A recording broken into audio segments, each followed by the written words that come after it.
que el capítulo 21 vino en algún momento después, cuando ya el evangelio estaba terminado, de alguna manera. Era tan simple haberlo metido en otro sitio, ¿no? En alguna ida que Jesús dio a Galilea, una pesca milagrosa y ya está. Como lo hizo Lucas, por ejemplo, lo tiene en el capítulo 5. Hubiera sido muy fácil, regresando Jesús a Galilea, al final del capítulo 4, ¿sí? Ponerlo allí y luego pues la curación y lo que sea. Pero no. ¿De qué nos habla esto?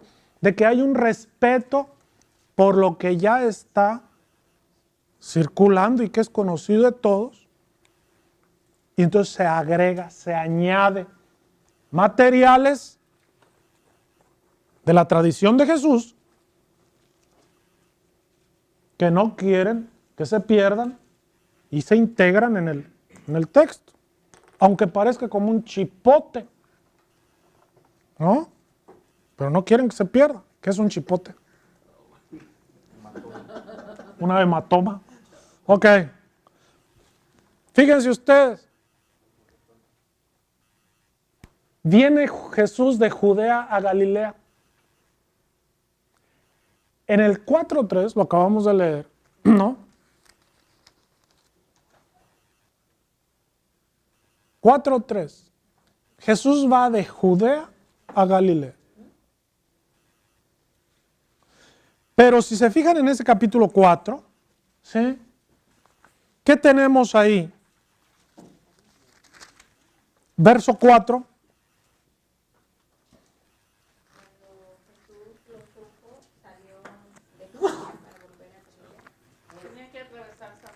Ok. ¿Sí? Y vayan a ver 4.45. ¿Qué dice 4.45? Cuando llegó a Galilea, los de aquella región lo recibieron bien, porque también habían ido a la fiesta de la Pascua a Jerusalén y habían visto todo lo que él hizo entonces. Ok. Entonces tenemos que Jesús va de Judea a Galilea. Y ese capítulo 4 de Samaria no lo menciona nadie, ninguno de la tradición sinóptica. Y en alguna etapa de la formación del cuarto evangelio tampoco estaba presente ese capítulo 4. Cuando se insertó ese capítulo 4, fue necesario escribir ese verso 4 que dice, tenía que pasar por Samaria. En realidad hay otras rutas para ir de Judea a Galilea, porque acuérdense que judíos y samaritanos no se podían ver bien, ¿no? O sea, era pleito de vecinos y de hermanos. Y los judíos, los galileos que tenían que ir al templo de Jerusalén, ya habían encontrado habían hecho dos rutas para no tener que atravesar territorio samaritano.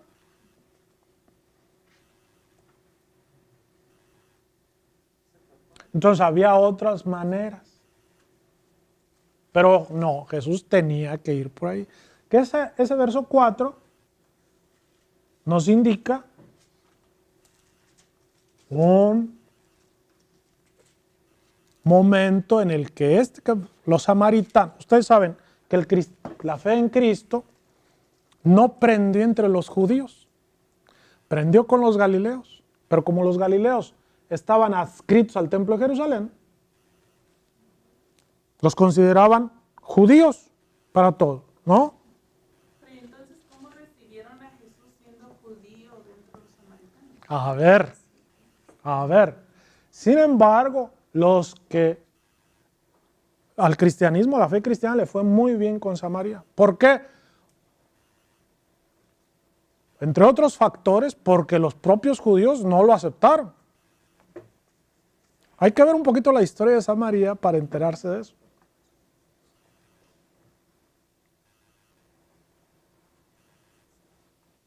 este capítulo 4, y aquí está repetido y repetido y repetido, que Jesús vino de Judea a Galilea, de Judea a Galilea, de Judea a Galilea.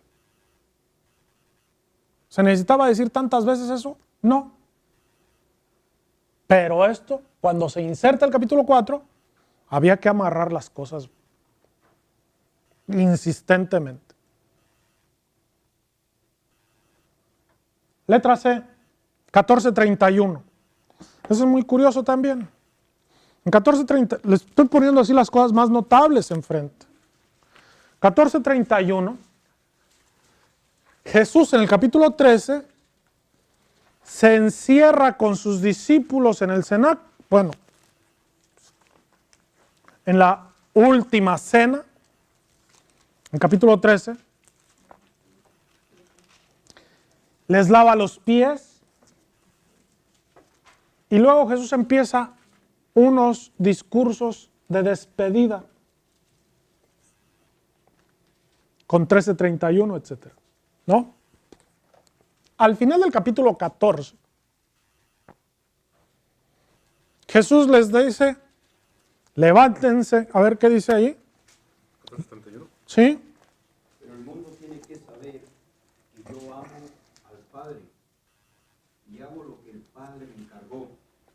Levántense, vámonos de aquí. ¿Y qué sigue ahí? La vid verdadera. Yo soy la vid verdadera. Y Jesús sigue hablando. ¿Ok? Jesús les dice, levántense, vámonos de aquí. Pero sigue hablando.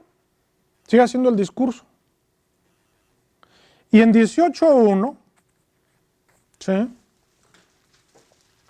Ahí sí ya tenemos el final de los discursos de Jesús. ¿Qué tenemos ahí?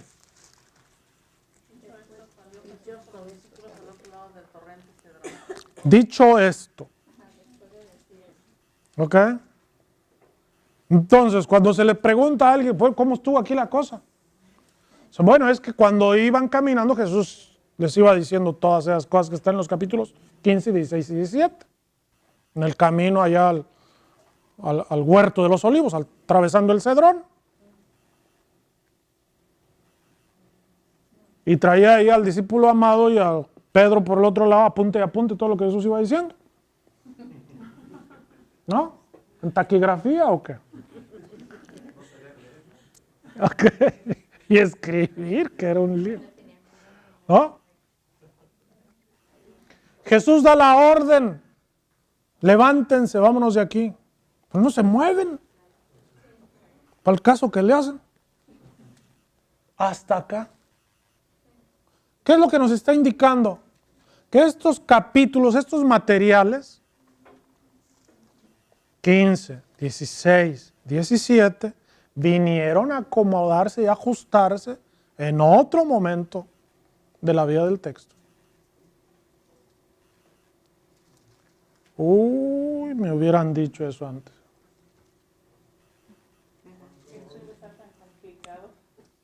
Cuando dice que vinieron a acomodarse después de su postre del canon. No es después del canon, es antes.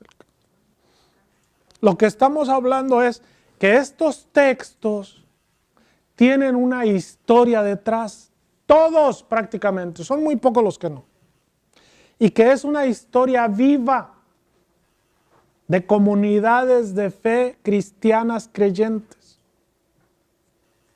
¿Cuál sería el tiempo de que estuvo el Evangelio, desde que se escribió hasta que se terminó? Estamos hablando de 3 capítulos. De estos 3. Hay otros por ahí que nos han mencionado. ¿Cómo es que Ahorita vamos para allá. Por último, ¿sí? Leyendo el prólogo, ustedes se van a encontrar con un lenguaje en los versos 6 y 8 y 15, se van a encontrar con un lenguaje que no es el usual. El prólogo dice, en el principio era el verbo y el verbo era Dios y el verbo estaba con Dios. Entonces está hablando del logos de Dios, el verbo, ¿no? Pero en el verso 6, hubo un hombre enviado por Dios que se llamaba Juan. Ese es el típico comienzo de un relato. De un relato. Mientras que lo otro son líneas de un ritmo y de una que le llaman poético. Elevado, ¿sí? Es poético, ¿sí? Y lo vamos a estudiar un poquito más después. Pero estos rompen el ritmo y rompen la secuencia y la cadena que trae. Cuando el prólogo se incorporó, lo tuvieron que anudar con versos.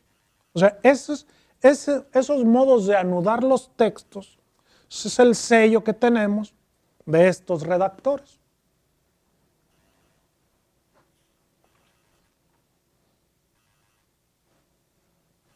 Inconsistencias en los relatos.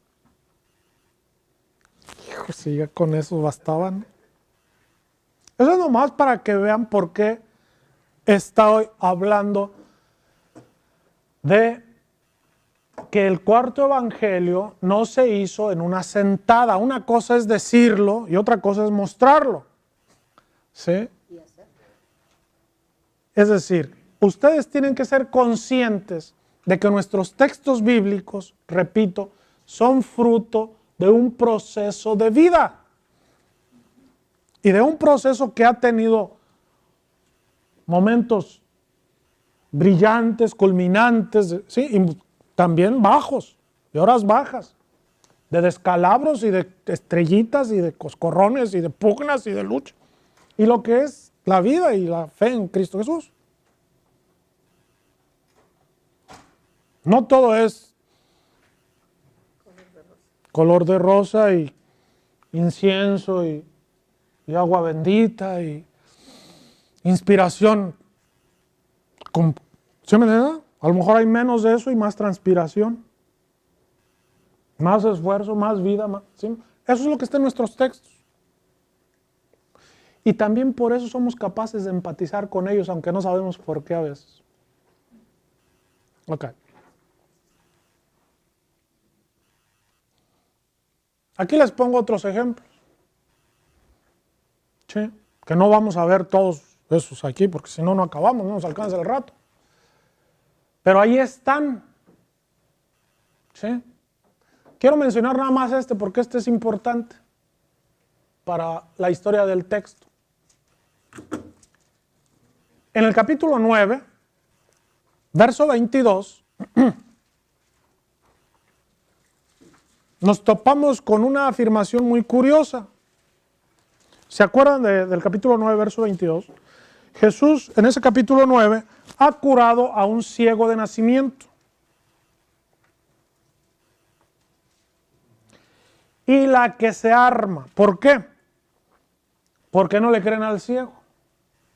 ¿No? ¿Se acuerdan que Jesús lo manda a lavarse, etcétera, etcétera? Y cuando regresa, no le creen al ciego. Este ha de ser otro. Y se arma y se empieza a hacer un proceso contra el curado. Llaman a sus papás, etcétera, etcétera. ¿No? Ok. 9:22, ¿qué dice ahí? Los padres contestaron así por miedo a los judíos, pues estos habían decidido expulsar de sus comunidades a los que reconocieran a Jesús como el Mesías. Ya está. Esa es una clave muy valiosa. ¿Qué tenemos en ese verso 22? Esto lo decían, ¿quiénes lo decían? Los papás del ex ciego, del curado. ¿De dónde eran los papás del curado? Judíos. ¿Y el texto qué dice?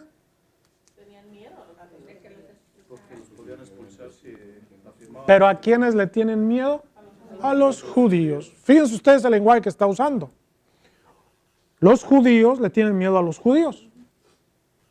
Porque los judíos ya habían dado órdenes de que expulsaran a los que creyeran en Jesús. ¿No? Entonces, ahí tenemos una situación de vida que nos deja ver la vida del texto. Es muy curioso, les voy a dar 2 claves. Primera, el proceso no se lo hacen a Jesús, se lo hacen al curado. ¿Okay? Entonces es un proceso de discípulos de Jesús contra discípulos de Jesús. Segundo, ¿quién creen que escribió el Evangelio? ¿Un judío o un no judío? Un judío. Y cuando él habla que los judíos habían dado órdenes de quién sabe qué, él toma distancia de los judíos.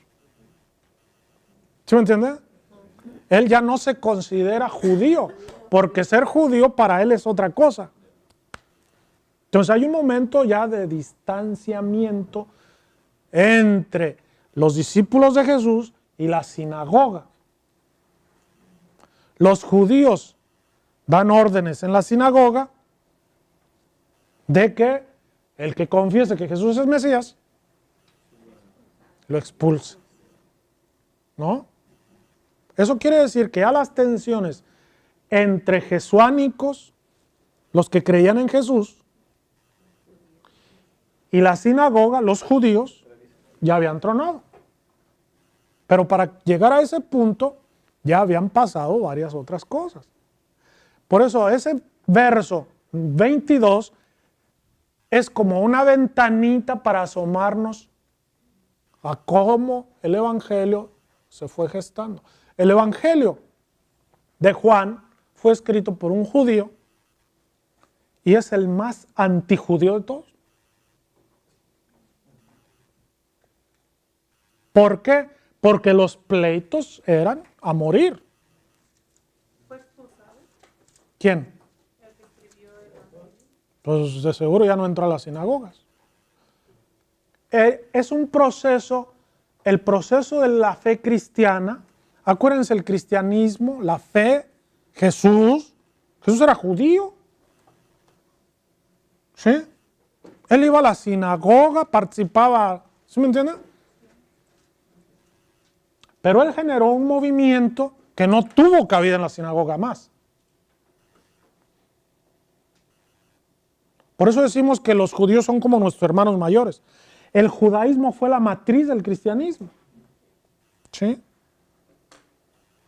Pero hubo un momento, por las afirmaciones de los jesuánicos, contrarias a la fe de los judíos, hubo un momento en el que se dio la ruptura.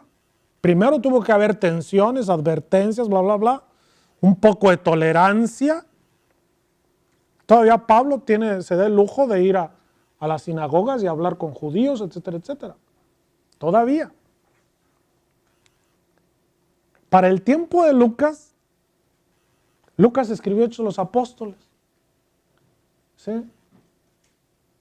Y Lucas, cada vez que Pablo predica en una sinagoga o en una ciudad, son los judíos los que salen a corretearlo y a apedrearlo y se le oponen.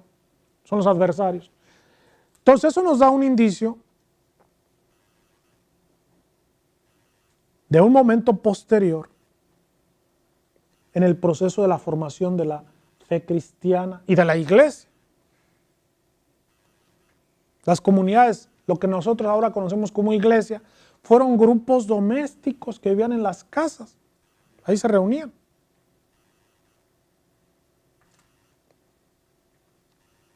Ese decreto del que habla el verso 22 es un decreto posterior a la destrucción del templo de Jerusalén. ¿Cuándo fue la destrucción del templo de Jerusalén?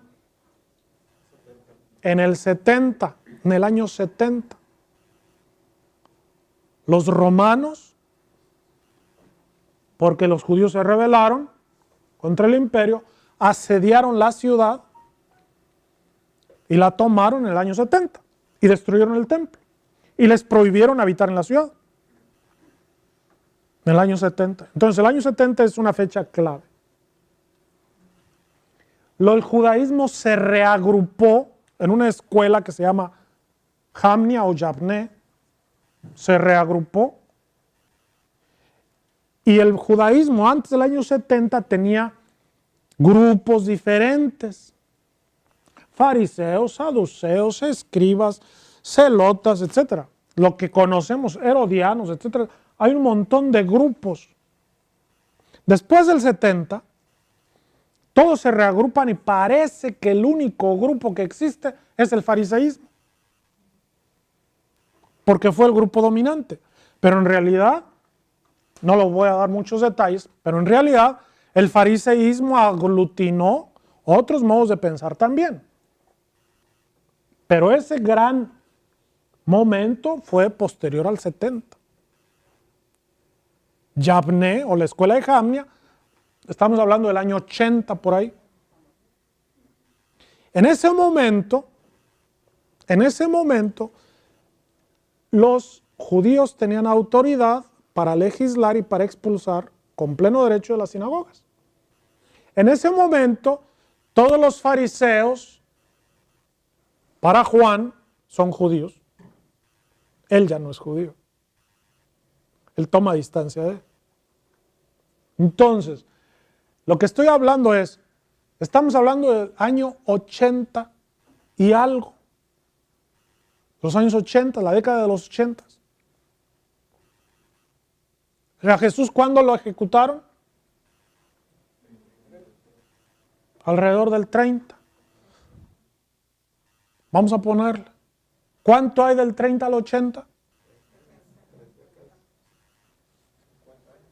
No, 5 décadas, por lo menos. Tenemos 50 años entre la ejecución de Jesús de Nazaret y estos textos que van a venir. Por eso se va a decir que el Evangelio de Juan, tenemos ese y otros 2 textos por ahí, el 12:42, etc. Aquí está. Se va a decir que el Evangelio de Juan se escribió en torno al año 90. Pero eso no quiere decir que en ese momento se aglutinaron todas las tradiciones. No, ese es quizá el momento final de la redacción. Les he puesto todos estos ejemplos para entender que hay una cadena, donde los textos, lo que se cuenta, las historias de Jesús, se van modificando, se van acomodando, se van ajustando, reagrupando, se le van acomodando materiales, etc. Tenemos un proceso redaccional muy largo. Algunos estudiosos hablan de que el Evangelio de Juan, las tradiciones viejas del Evangelio de Juan, se estarían poniendo por escrito, algunas cosas fundamentales, en el año 50.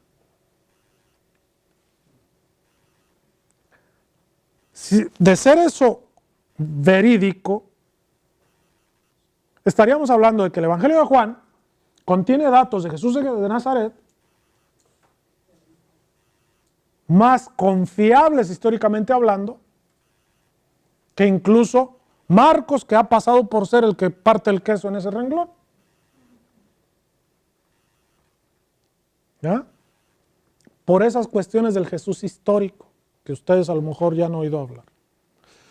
Lo que quiero decir es, primera cosa, el Evangelio de Juan tiene datos de Jesús, aunque haya sido, del Jesús histórico, aunque haya sido escrito más, posteriormente a los otros evangelios. Son datos confiables que hablan de Jesús de Nazaret. Incluso los demás no tienen. ¿Ok?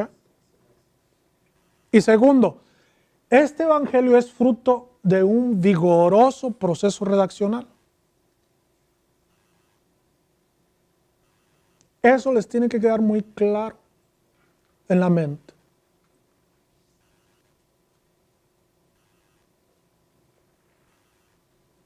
¿Alguna pregunta de esto? Ya los hice pelotas.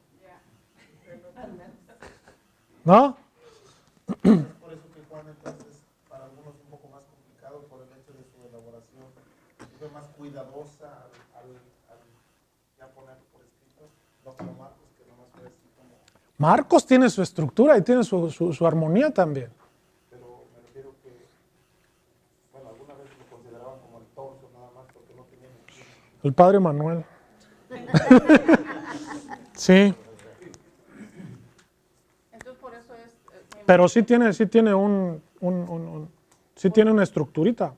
Por eso este es el evangelio que se lee en todos los tiempos, porque los otros tienen su año para leerse y ese se lee entre todos. Esto vino después, esto de organizar las lecturas las lecturas litúrgicas en los ciclos es muy reciente.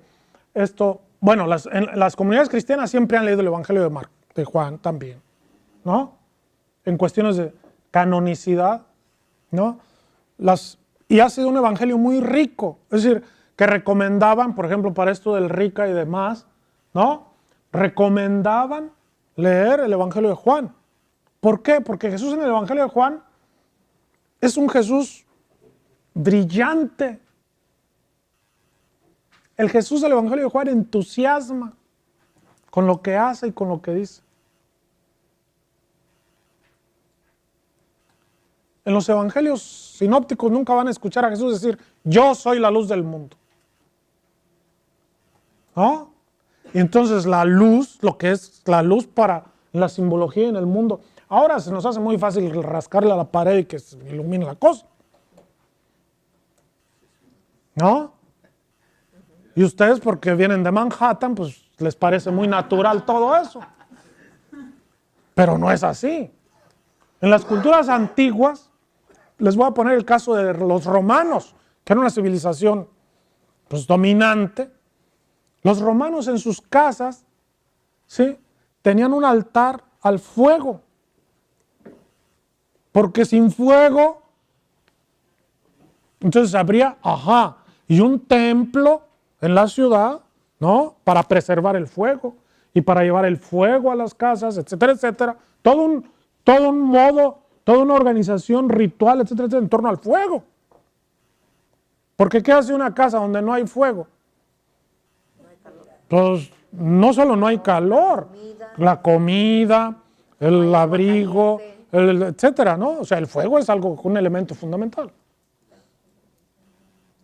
La luz. Sin agua, ahora abrimos el grifo y, ¿sí me entiende? Pero el agua, lo que significa el agua para la vida humana. Cuando Jesús dice, el que beba, yo soy el agua, bueno, nunca dice yo soy el agua viva, ¿no? Pero ese es el sentido. La luz del mundo.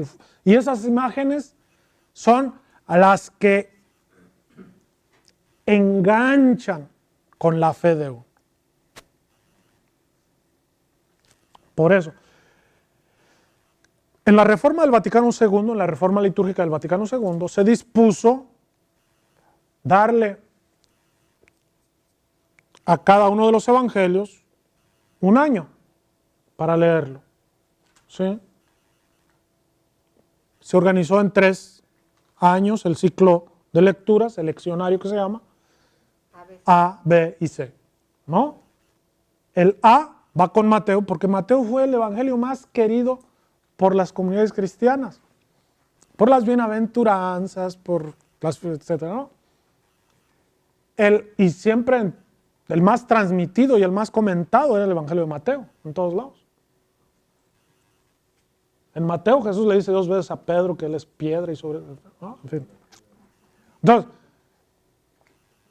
el B a Marcos y el C a Lucas. Y a Juan se le reservó para los momentos celebrativos mayores, para todas las fechas de la Navidad, para las fechas de la Pascua. Y a Marcos, como Marcos está corto, es un evangelio muy chiquito, lo complementa Juan cuando llegan a la sección de los panes. Cuando Marcos llega a la sección de los panes, entonces entra Juan con 4 domingos. Cuando le toca a Marcos, van a escuchar a Juan 4 domingos del discurso del pan de vida, de la multiplicación, etcétera, etcétera. ¿No? Porque es muy amplio y Juan sí da para 4 domingos y a Marcos no le alcanzaba la batería. Ni modo, ¿no? Se quedó corto. Ok. Pero esto es muy reciente, es el Vaticano II para acá, este modo de organizar las lecturas. Fuentes. Entonces les decía, entre la ejecución de Jesús y su resurrección, y que el Evangelio se pone por escrito, ¿sí? Tenemos esos 30, 40 años de, por así decir, inestabilidad definitiva del texto. Por eso los estudiosos se pusieron a indagar, ya ven cómo son, ¿no? A todo le hallan, cara. Hablan de una fuente de señales. Si ustedes leen 2:11, ¿sí? Dice, esta fue el principio, se puede traducir como la primera de las señales que hizo Jesús delante de sus discípulos. ¿No? Ajá. Juan no les llama milagros a lo que Jesús hace. Les llama semeion, señal. ¿Sí? Para Marcos, para Marcos, Mateo y Lucas, lo que Jesús hace son milagros, thaumasein, cosas maravillosas. Marcos en otro momento les llama dinameis, fuerzas, poderes de Jesús. En Juan no. En Juan se llaman señales. Señales. Va a decir que son bellas, que son, etcétera, ¿no? Y les va a llamar taérgamo, pero a las señales simplemente les llama señales. Las señales, bueno, sabemos lo que es una señal, ¿no? Una señal es algo perceptible que remite a otra cosa. Muy fácil. Entonces, ahora quiero entretenerme en esto de los estudiosos. Ahí tenemos las señales. 4:54. Esta fue la segunda señal que hizo Jesús cuando vino. ¿No? 4:54. En 21:14 no se habla de la tercera señal, pero se habla de que es la tercera manifestación de Jesús a sus discípulos. De hecho, las señales son manifestaciones de Jesús. Es lo que se ve de Jesús. Entonces, y tenemos, porque lo leí, la gente en 6:2 sigue a Jesús. El 6:2 es el capítulo de la multiplicación y la travesía del lago. En 6:2, la gente sigue a Jesús porque ven sus señales. Las señales que hacía, ¿no? Y aquí tenemos en 14 y en 23, Jesús hizo la señal, la gente la vio la señal. En fin. Y en 20, 30, 30, es lo que leímos al final, ¿sí? Es el librito de las señales. Esto, a algunos estudiosos creer que hubo una especie como de documento donde estarían las señales de Jesús escritas y que de ahí se van a retomar y se van a incorporar, van a formar parte de esto que llamamos nosotros Evangelio de Juan después.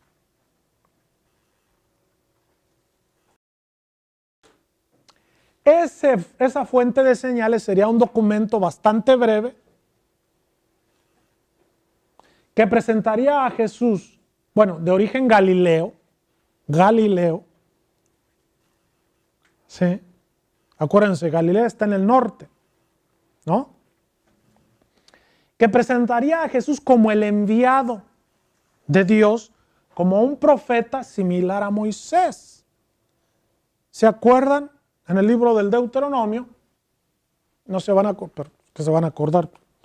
En el libro del Deuteronomio, Dios les dice a Moisés que le va a suscitar un profeta entre sus hermanos.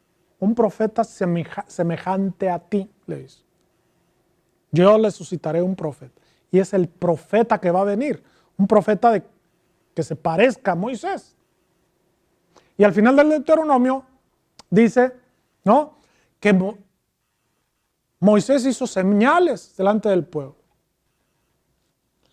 ¿Cuáles son las señales que hizo Moisés? Acuérdense. ¿Qué hizo Moisés en el desierto? Lo del agua. ¿Qué más? Lo del maná, ¿no? Las codornices, alimentar al pueblo, darle de beber, protegerlo. Ok, ajá. Esas son las señales que Dios hizo por medio de Moisés para su pueblo, para liberarlo y para conducirlo a la tierra prometida. Pues esa promesa de Dios se habría visto reflejada en esa semellacuela, en esa fuente de señales, donde Jesús, si ustedes se fijan, no hay nada que diga que es el Hijo de Dios de la misma naturaleza que el Padre. ¿Sí me entienden? Esas fórmulas trinitarias dogmáticas que vamos a encontrar después. Cuando en este nivel se habla de Jesús, Hijo de Dios, esto quiere decir Hijo de Dios, cuando hablamos de Jesús, Hijo de Dios, a este nivel se debe de entender como Mesías. Porque decir Hijo de Dios y decir Mesías es lo mismo. Por eso es el texto ese que les puse de 1.34 de el elegido de Dios que vimos al principio. ¿Okay? El sentido es mesiánico. Y a eso se le llama cristología baja. Cuando hablan de cristología baja quiere decir que se hace un discurso de Jesús, una confesión de fe de Jesús, pero no como el Jesús que es Hijo de Dios, que está, ¿sí me entiende? Que el encarnado. Todavía no llega a ese nivel la reflexión teológica, al nivel de la encarnación. Eso va a venir después. A eso se le llama cristología baja. Cuando todavía no reencarna. No, ¿Todavía no viene? cuando todavía no se entiende y todavía no se capta, todavía no se tiene en mente esto que llamamos el misterio de la encarnación. ¿En qué consiste la encarnación? Es eso que decimos que Jesús es un preexistente, Dios, decimos, que vino y se encarnó en el seno de María la Virgen. A ese movimiento le llamamos nosotros encarnación.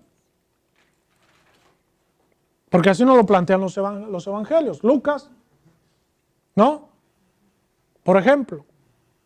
Y Mateo en una medida también parecida.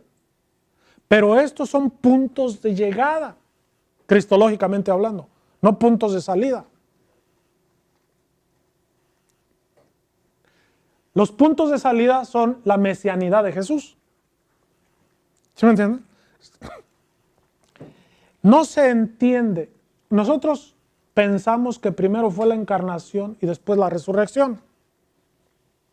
Cuando se trata de analizar las cosas y de entenderlas, fue al revés en el proceso de comprensión y de fe. Lo primero que se da es la resurrección. Y a partir de la resurrección se empieza a elucubrar lo demás. No al revés. A eso se le llama, a este nivel, cristología baja. Habría algo que otra fuente, estamos hablando de fuentes, que se llama los discursos de revelación. En el Evangelio de Juan, como ese que vimos de Nicodemo, como eso que vimos de los capítulos 13, 14, 15, 15, 16 y 17, Jesús habla y habla de una manera extraordinaria, como no habla en los sinópticos. En los sinópticos Jesús habla parábolas, cuenta cuentitos para que le entiendan lo del reino de Dios, etc. Acá no vamos a encontrar una sola. Ni siquiera la del buen pastor es una parábola. Son declaraciones abiertas de quién es Jesús. ¿Sí?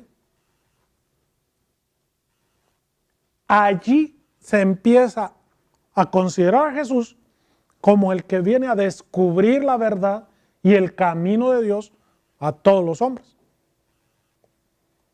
Y esto tuvo mucho pegue, mucha acogida en las culturas de la época del siglo I. Esta figura de Jesús revelador. Y por último, tenemos un relato de la pasión. Es lo más parecido que tenemos a lo que conocemos en los sinópticos. Aunque hay diferencias. Y son muy notables. Pero es lo más parecido. Es donde caminan casi juntos. ¿Sí? Ok. Con estos tres elementos en mente se habría compuesto el cuarto evangelio.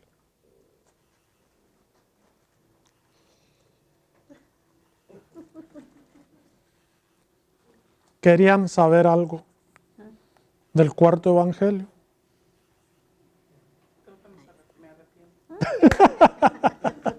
¿Alguna pregunta?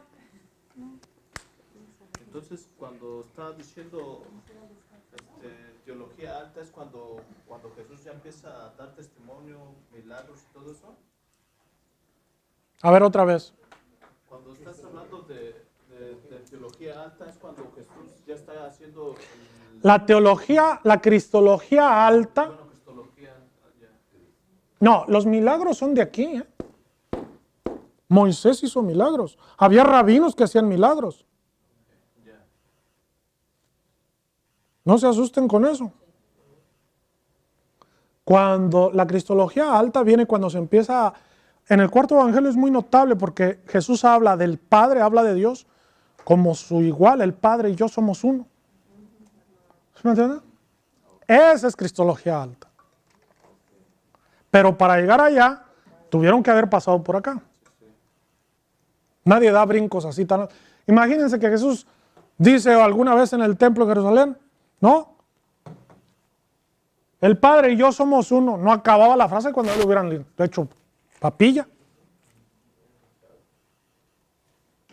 Eso es inadmisible en el judaísmo. Por eso cuando las comunidades cristianas empezaron a hacer estos reclamos, pues los echaron para afuera. Pero fue un proceso, un caminito que recorrer.